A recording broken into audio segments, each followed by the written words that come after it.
in 25 years. But are people writing off the defending champs too quickly? We debate. NBA Today starts right now. We start our show with a developing story. Warriors guard Stephen Curry, he was reevaluated today, and the team says that he is making progress in his hamstring recovery. He's been cleared to participate in light on-court workout shooting drills as well. He will be reevaluated again on Saturday. He was seen right here at shoot-around doing some drills this morning with the trainer. Of course, the Warriors have to win tonight to give Curry a chance to play again this season. We'll have more on this later in the show. But the Warriors game is the second game on tonight's slate. The first is all about New York, New York. They have a chance to do something tonight that hasn't been done in a quarter century, and that is reach the conference finals. New York has not won multiple rounds since 2000 when the third-seeded Knicks faced the Pacers in the East Finals. So here's your trivia for the day. How many different teams have made a conference final since the Knicks last did? 26 different teams. Now, the Celtics, they've taken double-digit leads in every game this series, but 3 times they haven't been able to close it out. New York has fought back from a pair of 20-point deficits in Boston and a 14-point deficit in Game 4, dominating in clutch time this series. Now, after rupturing his Achilles, Jason Tatum will miss just the second playoff game in his career. He's played in 706 career games in the regular season and playoffs, the most in the NBA since he entered the league. Jalen Brunson, he spoke on Tatum's injury this morning. Here's what he had to say. The league needs Jason Tatum. What he's been able to do in his career has been remarkable, and so he still has a long way to go in his career. I mean, he still has a lot to do in his career, meaning he has a lot of time left to make an impact and make a name for his legacy, and what he's done is special. So when you see a player like that go down, it's not good for the game. Yeah, I think we can all agree with that sentiment. It's not good for the game. But thankfully, we got a little bit of good news from Jason Tatum this morning. He posted this on Instagram saying, thankful for all the love and support. So it looks like he's come through that surgery just fine. But this news, Brian Windhorst, is devastating for so many reasons. You were in Boston. Can you just take us inside the mood of this team and give us a sense of what you're hearing and seeing coming from this group? Obviously, the entire Celtics fan base and team is deflated by this, but I think the focus has been that the series is not over. Even if Jason Tatum was healthy and playing tonight, the Celtics would have the same problem, and that problem has been the fourth quarter. So they're going to focus on what they can control. And Malika, they just got to clean it up if they've got any hope of turning it around. They're shooting 29% in the fourth quarter so far this series. They've been outscored by over 30 points, just 20%, 23% on three-pointers. It's just no way to live in the playoffs. And so while they may have to redistribute the effort that they're used to getting from Tatum, it doesn't matter if they don't clean up that fourth quarter. Otherwise, their season will be over. It's not just the Boston Celtics that know that the series is marching on, Brian. The New York Knicks know it as well. Here's Brunson on the task at hand. It doesn't impact how we prepare. You have to have the same mentality, same focus. They're still the defending champions. They still have a championship pedigree. They still have a lot of weapons that are dangerous. So it can't be a difference of how we approach it. Joining us now, a pair of NBA champs, Kendrick Perkins, Danny Green. Perk, I'm going to start with you here. Do you think the Celtics can find a way to extend this series? And if so, how do they do it? Hell no, this series is over. I'm not saying that they're going to lose this game tonight. I think Celtic pride kicks in. But again, the Knicks are going to close this series out, whether it's tonight or at home. But I'm looking at the first 3 minutes of this game is going to tell me everything that I need to know about the Boston Celtics and whether or not they're ready to get on that plane and go back to New York and compete in Madison Square Garden for a Game 6. I'm going to be looking at their energy. I'm going to be looking at their physicality, and I'm going to be looking at their leader and now best player on the team since Jason Tatum is hurt. I'm going to be looking at Jalen Brown. This is a moment for him right now to rise to the occasion to show the world why when we mention Luka, Jason Tatum, Anthony Edwards, Donovan Mitchell, we need to mention his name. He was, pissed off this offseason for not being part of the Olympic team. And now this is one opportunity for Jalen Brown to put this team on his back and not only get Game 5, but actually try to go and get this series being down 3-1. It'll speak volumes of, you know, who he is as a player, and he's able to shine. The stage is set. Is he ready to dance tonight? I mean, I'm with Perk. I think it starts with Jalen, but the others have to step up. I think this series is over, but they do have an opportunity to stretch it. They can win tonight and beat them in Boston, but it's going to take a lot of the others. They're going to have a flurry of threes and make those threes.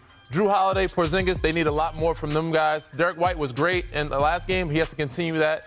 Peyton Pritchard, they're going to need all those guys clicking on all cylinders for them to have a chance. And like Perk said, Jalen Brown has to be the leader of this team. He has to show that he's the longest tenured vet there and show them. And Joe Mazzulla has a big, opportunity here too, to keep that locker room and give them hope and encouragement. It's a lot of onus on him. Everybody talks about the players, but the coach has a lot of pressure on him to make sure that this group is ready and willing to go and play in this game and try to stretch the series. You have to imagine that this is going to be as an emotionally charged of a game as it gets for the Boston Celtics, trying to rally for your star player who can't be out there on the floor. But, Brian, you were telling everyone, hold your horses, easy. Don't write off the Celtics just yet. Why is that? Yeah, I feel like I got to tell that to Perk. And you know who I don't have to tell that to? The Knicks locker room, because that is the message that has been emanating out of there.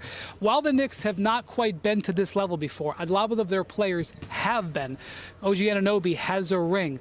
We've seen Karl Towns just a year ago. He was ahead 2-0 in a playoff series, thought they were in great shape, let the other team, which was the Denver Nuggets, the defending champs, just like the Celtics, back into the series. So Jalen Brunson, who's won titles at all levels, is always looking to maintain composure and to not get in front of themselves. So I think that the Knicks have been trying to cool everybody else down, including folks like you, Perk, who want to say it's over, because they know that winning here is going to be hard. They have won 5 straight road games in this playoffs, which is an amazing accomplishment, but all of them have been by 3 points or less. The 2 games here in games 1 and game 2 were decided by a total of 4 points. So I know that it looks bleak for the defending champs. I know that Tatum is obviously in a hospital bed and not here playing tonight in the elimination game, but there is still an appropriate fear, I think, would be the NBA term for this one. Well, Wendy, while the Knicks are trying to cool me down, they're still trying to make you into a believer, because it seems like that you're a non-believer in these New York Knicks. And sometimes you have to win ugly games, and the Knicks have been finding ways to win games. The key in the playoffs is advancing. Winning games, advancing in the postseason. The Knicks have done that. Now, we could blame it on the Celtics' woes in the fourth quarter, or whatever it may be, but let's give the praise to the Knicks for their fourth quarter performance and elevating their games. And especially, we know what Big Body Brunson is going to do, but Mikal Bridges and what he's done. Again, I'm not saying the Knicks is going to close this out tonight in Boston. I think that crowd is going to be fired up. Think those guys are going to be ready to play. Celtic pride is going to kick in, but this series is not going past 6 games. And I'm willing to make a bet with you on that. Oh, well, that's going to be something that y'all can decide maybe in the next commercial break. But it does feel like the Knicks. He says, text me. All right, well, Brian, we'll make sure I want to be on that group text if I could. I would just love to know what's being said there. It does feel like the Knicks, they played a near-perfect game here in Game 4. Jalen Brunson had a Jalen Brunson game. OG Anunoby, we talked about how he needed to have more than 5 and 2 points like he had the previous 2 games in order to really bring this team along. And Mikal Bridges came up so big for them in the fourth quarter. They need to replicate that sort of game again on the road to close this out. But no matter what happens in this game or in this series, Boston was already facing some tough questions about this roster. Those questions have only been exacerbated by this Tatum injury. So let's bring in our front office insider, Bobby Marks. He's in Chicago covering the Combine. But, Bobby, what does this injury mean when you look at Boston's future here, whether that starts tonight or whether that starts in a couple of days?